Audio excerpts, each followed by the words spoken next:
bitches, we are back with the coaching habit. Say less, ask more, and change the way you lead forever. I am in the chapter on question number 4, the foundation question. And spoiler alert, this question is, what do you want?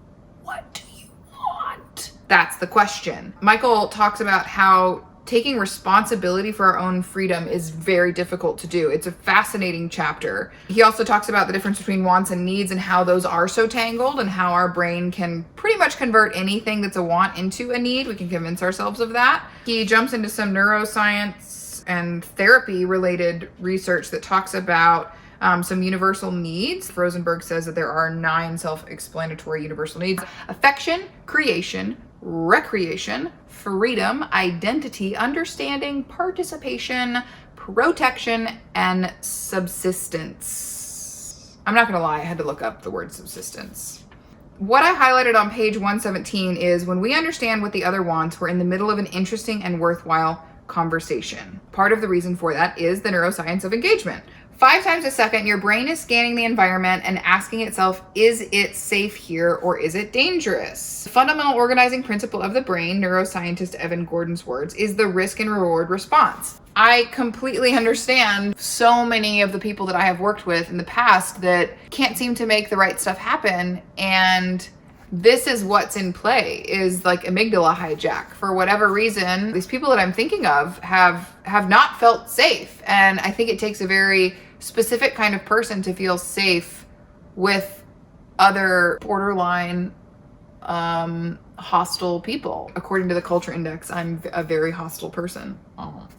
There's a section that says, wait, come back! In Michael's words, you want those who you interact with, your team, your boss, your customers, your suppliers, to be engaging rather than retreating. You want your people to feel that working with you is a place of reward, not risk.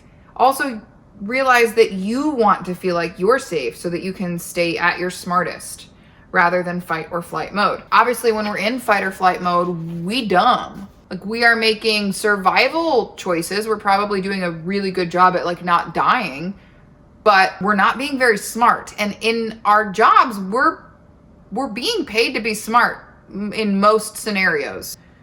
I can think of a couple examples of how someone would get paid a lot of money to be really dumb, but neither here nor there. The question, what do you want, strongly affects the drivers of rank and autonomy. That's page 123. The page before that, the 4 primary drivers, which spell out the acronym TERA, influence how the brain reads any situation. Those 4 primary drivers are T for tribe, E for expectation, R for rank, and A for autonomy. Your job is to increase the TERA quotient whenever you can. That's good for the person you're speaking with, and it's good for you. Asking questions in general and asking, what do you want? Specifically, will do that. The new habit that we're trying to build in this chapter is to use that question, what do you want?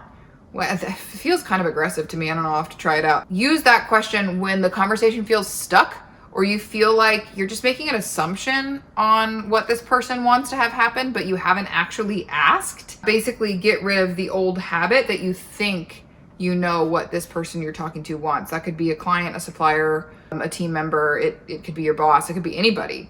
So instead of making that assumption, just ask, what do you want? For bonus points, tell the person what you want as well. When we ask almost any question, sometimes it's very helpful to answer the question for ourselves. Say, hey, what do you want out of this situation?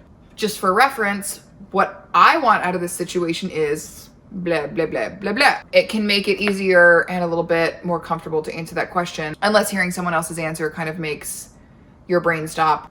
So that kind of wraps up where I am currently at the book. Again, if you are a human that has to deal with other humans, I highly recommend that you read this. I can think of no relationship in my entire life that would not have benefited from me and or the other person knowing this stuff. It is so simple, but it's something you have to learn. So go learn it.